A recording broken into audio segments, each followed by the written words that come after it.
BJP প্রার্থীর গাড়ি ভাঙচুর হয়েছে, অভিযোগ আপনাদের বিরুদ্ধে। না না, আমাদের ওখানে কোনো কী বলে এরকম অভিযোগটা ভিত্তিহীন, ঠিক আছে না।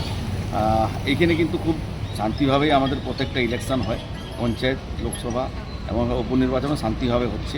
কিন্তু মানুষের একটু ক্ষোভ আছে, এই যে দীর্ঘ 8 বছরে এমপি এমএলএরা কিছু কাজ করেন নাই, তাই জন্য জনগণ এটা বিক্ষোভ দেখাচ্ছে, তাই না। কিন্তু এটার মধ্যে টিএমসির কোনো হাত নেই।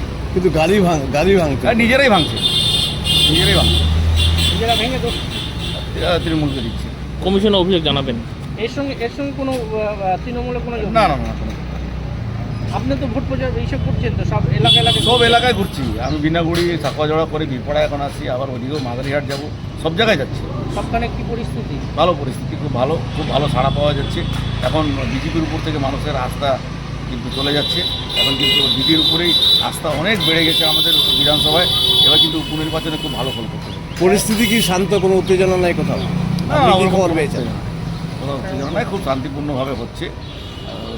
যেটা হয়েছিল মুজনাইতে, এটা মানুষ যে এতদিন বিজেপির নেতাদেরকে পাশে পায় নাই, পরিষেবা পায় নাই, তার জন্যই এটা বিক্ষোভ।